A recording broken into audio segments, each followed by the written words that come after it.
Hi everyone, I'm Noah and this is The Perceptions of Injustice. In today's episode, I'm going to be dissecting and analyzing the Alex Murdaugh trial, specifically him on the stand being cross-examined. Mr. Murdaugh, is that you? On the kennel video at 8:44 p.m. on June 7th, the night Maggie and Paul were murdered. It is. Were you in fact at the kennels at 8:44 p.m. on the night Maggie and Paul were murdered? I was. Did you lie to SLED Agent Owen and Deputy Laura Rutland on the night of June 7th and told them that you stayed at the house after dinner? I did lie to them. Did you lie to Agent Owen and Agent Croft on the follow-up interview on June 10th that the last time you saw Maggie and Paul was at dinner? I did lie to them. And in the interview of August 11th, did you tell Agent Owen and Agent Croft, did you lie to them by telling them that you were not down at the kennels on that night? Yes. Alex, why did you lie to Agent Owen, Agent Croft, and Deputy Rutland about the last time you saw Maggie and Paul? As my addiction evolved over time, I would get in these situations or circumstances where I would get paranoid thinking. It could be anything that triggered it. It might be a look somebody gave me. It might be a reaction somebody had to something I did. It might be a policeman following me in a car. That night, June 7th, after finding Mags and Paul, don't talk to anybody without Danny with you. All my partners were just repeatedly telling me that.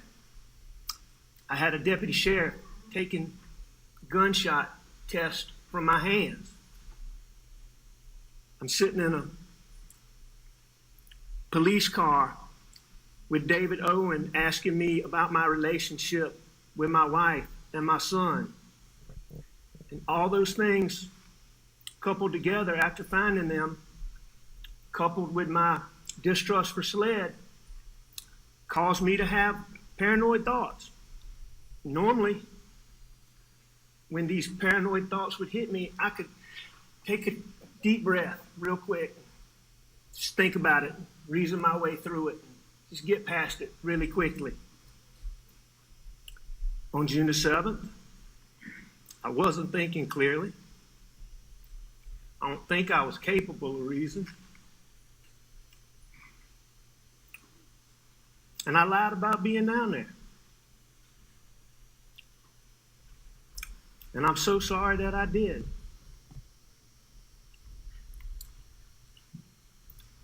I'm sorry to my son Buster. I'm sorry to Grandma and Papa T.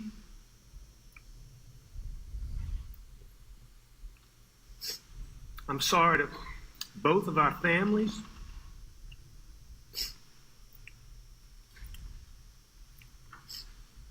Most of all, I'm sorry to Mags and Pawpaw. I would never intentionally do anything to hurt either one of them.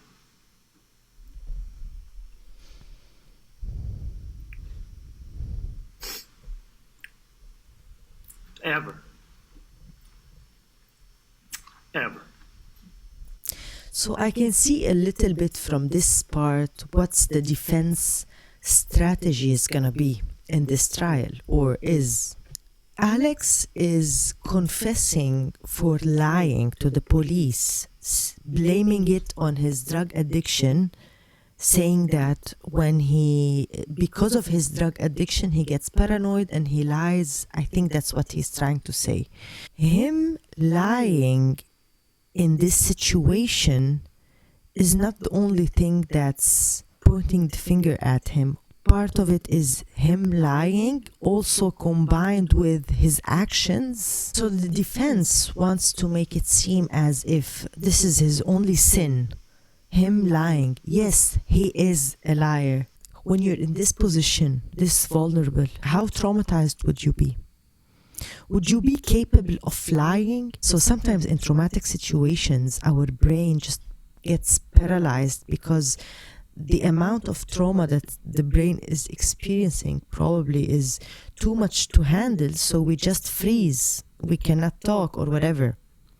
So you're telling me that in this traumatic situation, and then your brain has time and energy to produce new stories that are not correct, to make up stories and lies? Does your brain have this capability, really? Also, the lies that he lied are not like he lied about what he ate this morning. He lied about very specific things, his whereabouts. Why would you lie about something like that? It doesn't make sense. There is this concept about paranoia and drug addiction, and he might have it for real, but I still cannot see the connection between this and him lying in this particular situation. And I think he is still lying.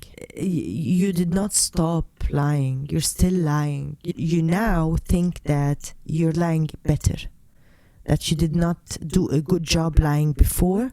Maybe now I will do a better job on the stand. What an idea, seriously. One of the worst decision in the history of decisions, him to take the stand, seriously. It reminds me of the case of Casey Anthony, because Jose Baez, Casey Anthony's lawyer back then, had his last chance by blaming someone else and saying that she is a liar. Yes, she is a liar, but she's not a killer. And that's, I think, what he's trying to do now. The defense is like, yes, he lies, he has financial issues, he lies, yes, he is a pathological liar because he's paranoid. It doesn't make him a killer. But I mean, again, the things you lied about, this is what's important. And it's not only, we're not pointing fingers at him just because he lied. It's because he lied and his actions were very weird and odd. Like, everything combined paints a picture that we can clearly see. I would never intentionally. This rang an alarm in my head. I would never intentionally do something to hurt them. His insertion of this word intentionally, I think it's intentionally said in this particular sentence, because maybe they're thinking, okay, if this card doesn't work with us, then we're gonna say, oh, it was not intentional.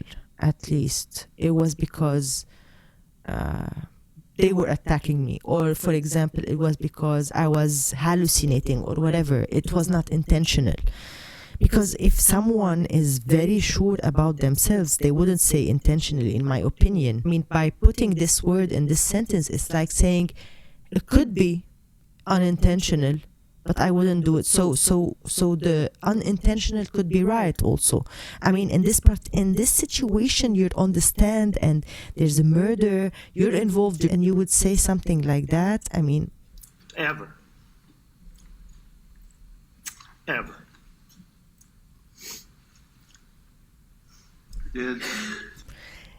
I see in his eyes how in seconds he can shift from shaking and saying ever, being so emotional. The next second he looks at his lawyer or whatever. I don't know who he's looking at now, but he looks like he's looking at something very specific. And I feel no emotions coming out of him. I see him as a blank page, to be honest. Did you continue lying after that night? Did you not? But once I lied, I continued to lie. Yes, sir. Why?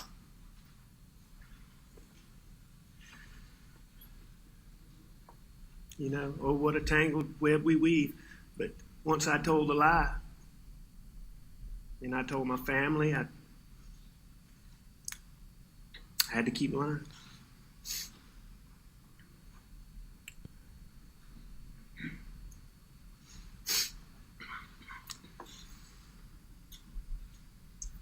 Okay, it's Alex, not. It's not a theatrical scene. I mean, they're making it as a theater or something. They pause and as if he's waiting for him to complete his lines. The jury what happened on the evening of June 7th, starting when you met with Paul. I'd been at work that day, a fairly normal day.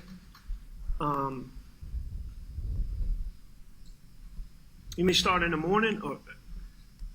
Sure, start in the morning.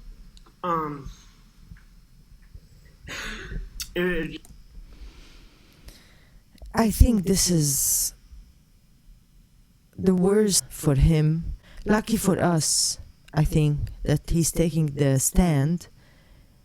We can see clearly now everything's going on. Thank you for watching. See you in the next video.